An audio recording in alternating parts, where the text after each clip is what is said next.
You're listening to KTST-FM. I'm Alan Ng, and this is the Secret City Geek Lab. Leading up to E3, which we're hoping to attend and bring you reports from, Xbox or Microsoft just recently announced their next gen of Xbox consoles called Xbox One, and it's coming out later this year. Will Acker and Joey Shope and myself had a chance to go over the revelation panel or the revelation announcement at Microsoft's headquarters in Redmond, and this is our report. Recently at Microsoft headquarters in Redmond, Washington, they announced the Xbox One. Xbox One is the next generation of games and entertainment, where games push the boundaries of realism and television obeys your every command. Where listening to music while playing a game is a snap, and you can jump from TV to movies to music to games in an instant. Where your experience is custom tailored to you, and the entertainment you love is still all in one place. This is Xbox One.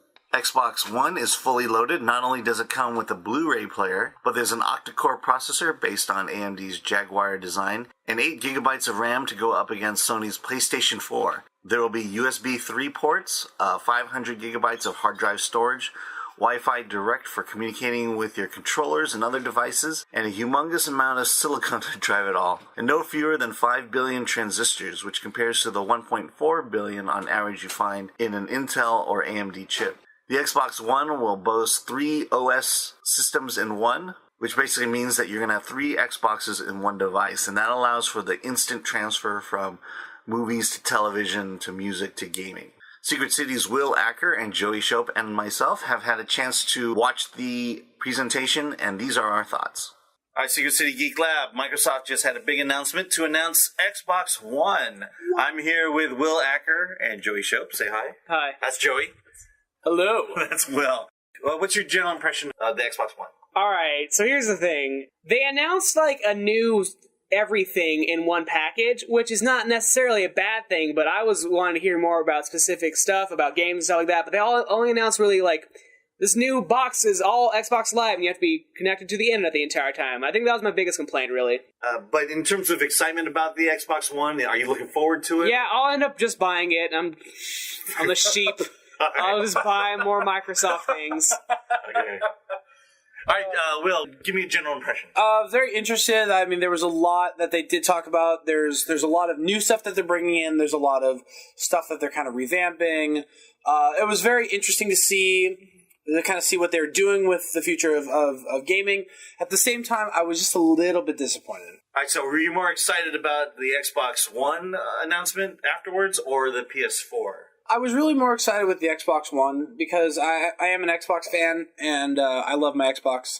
I was really interested to see where Microsoft is going to take it next, see what the next step was for them. Enjoy PS4? I could care less about PS4. Okay, so I guess we're all Xbox fans here. Yeah. All right, let's talk hardware. Some of the things that I came across, or that struck me, was one, obviously it's going to be more high-powered. It's going to be able to process more graphics and offer better graphics, and it really looks like it's going to do that. But I was more interested in the 3 processors. Yeah. The fact that you can multitask on this one, so you can instantly move from television to game to Skype within less than a second. Yeah, that's actually pretty cool. That was the one thing I was really stoked about because I don't know, I feel like Xbox 360 is pretty good at that, but you gotta go to the menu, you gotta go to a certain section. And you gotta watch that circle spin. Yeah. For a while. I mean, a lot of it, though, is based off internet connection, too, so I don't have a great one, so that's why it takes a lot of time for that one. Okay. But I imagine with the better Xbox 360 and a better internet, you can have do a lot of stuff, and it'd be a lot of fun. Okay. Yeah, it's interesting, the new things that they're incorporating into the graphics and the design and stuff. Again, I like the whole concept of the seamless moving between Skype and all that stuff. I think that's really cool. For me, really, the graphics are going to be the biggest issue because I don't think that's necessarily an Xbox thing because they're putting this technology out with all these graphics, and we really have to focus on now see what the developers are doing with this new technology and where they're going to go with games. Because I remember when the PS3 first came out, they just didn't game designers did not have enough ability just to be able to put enough quality into games, and I'm really worried that with this enhanced graphics and all these enhanced abilities on the Xbox One, that again game designers are not going to be able to fully use that for at least the next couple of years. So one of the big things they brought up next was the Kinect. Right now, the Kinect basically can spot your arm movements, where your hand is, where your head is, and now it looks like it can spot your finger movements. It's picking you out better. It's recognizing your voice much better. Does that matter to you at this point with your experience with the Xbox? For me, the Kinect is more of a hands-free device to be able to call it and ask it to do things for me. I really don't use the Kinect I don't play a lot of Kinect games, so that's not an issue for me. I would like their voice recognition to improve, and I really hope that's something they work on because... Yeah. And I think they do. I think it sounds like that they're able to recognize individual voices. Yeah, well, again, we'll see how that's going to be. If you're in a party full of people, you're trying to call the Xbox to do something, we'll see how that works. But again, a lot of with this new technology stuff, we really have to... What they show at these press conferences may not be what's necessarily released, so it's going to be interesting to see actually what comes out and how well everything actually works once it's released. All right, the one thing that I've had problems with Kinect is my rooms aren't really set up well for the Kinect. It's kind of I found myself in odd places in the room to get a good view of myself, and especially my daughter, who's much smaller than I am. Yeah, it sounds like I'm hoping they've solved that. I didn't necessarily see that. Like I was going to say, I don't have a Kinect, and I'm comfortable never having one. But the fact that it comes with it. Yeah, it comes with it. So that's at least there. You don't have to buy another Kinect. Right. One of the things that I'm sure we might bring up a little bit later is the fact that, again, nothing's going to be able to transfer over some hardware stuff. Like, there's the headphone stuff is now unable to plug into your controller. They have to get a completely new headset. And one of my biggest complaints about multiplayer online stuff was the fact that the mic never... I've heard two different stories, but from what I can tell, the mic is always going to be on for when you play multiplayer. Okay. You don't have... I'm sure down the line, Xbox might fix that, but as far as I can tell from right now, the microphone will always be on while you're playing multiplayer. I usually have that shut off when I'm playing. Yeah, for a reason, because most people are dumb. Yeah. And that's you bring up another interesting point, and that's the backwards compatibility. I didn't get an impression that there is backwards compatibility. I don't think there is. PS4 is the same way too. From what I've heard on the Xbox is that it's not going to be backwards compatible with Xbox 360 games nor Xbox games, and for the PS4, I've heard that they're only going to be backwards compatible for 2 and 3, and that PS1 games are not going to be compatible on the PS4. Well, maybe. Do you think that games you bought in the cloud are going to be compatible? That's a good question. I get the feeling it would be. PS4 is doing that, so I imagine if Microsoft wants to make any money, that they'll be doing that too. Yeah, and then I heard also that there's they're kind of destroying the used game market by forcing you to buy basically a license. It's so dumb. I hate them so much right now for doing that, but I kind of get it as a business opportunity, but they're seriously alienating a select group of people. Because I'll be honest with you, when I buy games, most of the times they are used games. I haven't bought a new game in like 4 or 5 months, or I'll rent that game or borrow it from a friend. But now that's no longer even an option. I'll say this: I think who it hurts is the GameStop, and local stores, because it's kind of like stuff I buy on Amazon or on iTunes.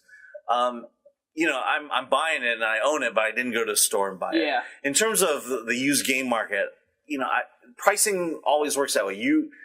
When a game comes out, you're going to pay full price. Yeah. But a year down the line, they're going to cut that price down to a point where it is basically what you're going to pay for a used game. Mm-hmm. It's just you're not going to GameStop to buy it. Yeah, here's the thing, though.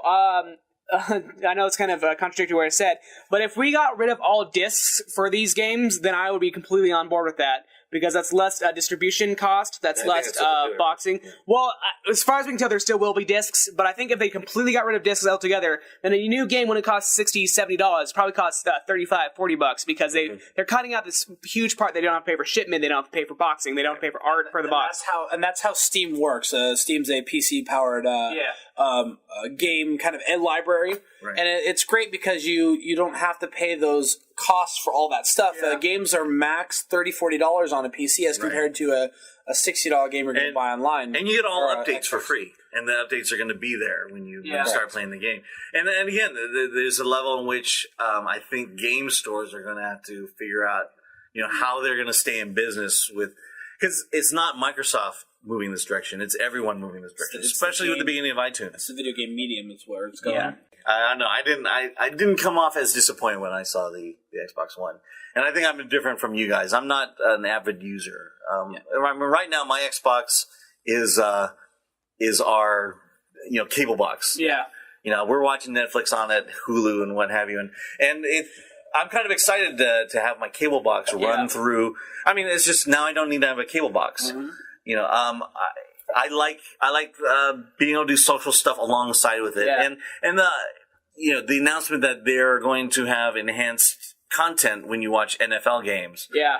You can sync that in with your fantasy football league. Yeah. And see how it's going on with the games. Let me put it this way: Xbox One better have a better Pizza Hut app.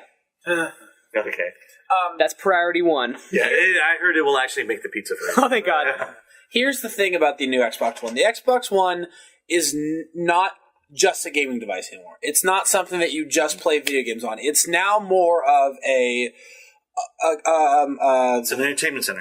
Thank you. It's an entertainment system. I couldn't find the words, and that's why hardcore gamers are getting really upset, because I feel like they're feeling like they're pulling away from the things that the hardcore gamers care about. They're pulling away from graphics. They're pulling away from processing power. They're pulling away from that. But it seems like that they've increased the I mean, from the samples they gave us, the graphics are much better. Of that dog? Yeah, of the dog. No, but even the skin coloring. The hair on the arms, the Forza Motorsports, all that stuff. I mean, it looks much more real than this.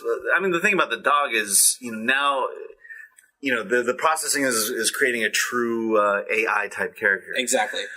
Again, then... So it seems like, they're not... Yeah, I could buy a souped up PC. Mm-hmm. But, you can't disagree that the Xbox is much faster than most it's definitely an upgrade in all areas for a console. And I think gamers are worried more about that Xbox is moving away from the game stuff, and they're not going to focus on that more. And they're going to focus more on the live television and the Netflix and the Hulu stuff, and that's not what gamers are looking for. But do you agree with that though? No, because I mean, I do use my Xbox for multiple things. Again, like I watch Netflix and Hulu on there. I don't really have a cable box in my house. I use my Netflix for all that. I use my Hulu. I use my Xbox for all that stuff because that's where the gaming industry is going. That's what that Xbox is there for. It's not just for games anymore, and that's what Microsoft is doing. They're trying to expand to kind of non-gamers to be able to get them to buy their stuff. And I think that'll work though. It will, and I think it's a great place. I think that's where they need to go with it. And just people are very dissatisfied. Gamers per se are very dissatisfied with that. But unfortunately, they're not looking at the big picture. They're looking at what they want. But Microsoft has to look at what everybody wants and what's going to be good for their sales. Yeah, I mean, the Xbox One is not meant for hardcore gamers. Yeah. It's meant for everybody. Correct. For it's kind of the same thing with like the original Wii. That was not meant for hardcore gamers. That was meant for the family. Now Xbox One is now going to be the Wii. It's meant for the family. It's not meant for the specific gamer. But even you could say that the 360 was meant that way too. Not originally. When they made Xbox Live, then it became the thing for the family. But the thing is that when Xbox 360 was announced and brought out, yes, there were games and it was for the gamers, but at that time they were announcing Xbox Live. Yeah, I got the first Xbox 360 when it came out. We were anticipating all these rollouts. I mean, I couldn't wait for Netflix to finally show up on my Xbox. Mm-hmm. Once Facebook got on there, the app stunk, but it was kind of cool to have Facebook on there. But then Pizza Hut app came out. Yeah. Yeah, and they definitely grew more in the app realm, and I think that led to. I mean, what came out first? The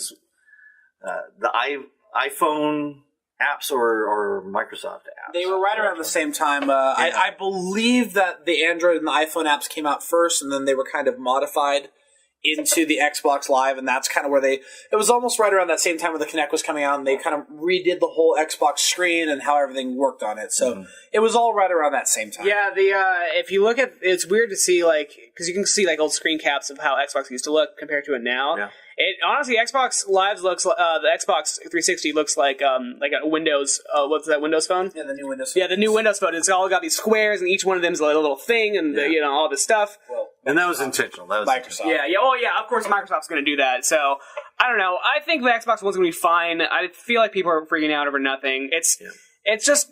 I mean, if people took a step back from looking at their Xbox and realized that it's already pretty much the Xbox One, but with worse graphics and processor, then they'd be like, oh, okay, I'm just going to get the same thing, but nicer and shinier. Yeah. I remember, I think I mentioned this in a previous episode, but, when I got Halo 3, I thought the graphics were amazing. Yeah. And I'm like, well, how much better can graphics get? And then I see Call of Duty Ghosts, and what and all I really looked at was how they rendered people. And it was amazing. It was like, yeah, these look like people. They still look soulless and dead in their eyes, but it's still, they have microdermal rendering, so you can kind of see the blood vessels underneath their skin. You can see the bruising of the hands. You can see scars on the face. I mean, right. And it was not pre-programmed bruising. No. Yeah.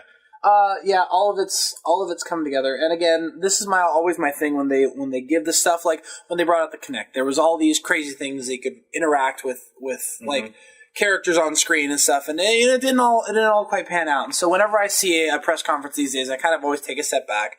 I look at it and I realize that all this is what they want, and what we're actually going to get is going to be a little bit different. Yeah, I mean, people are freaking out, but they're going to go out and buy it.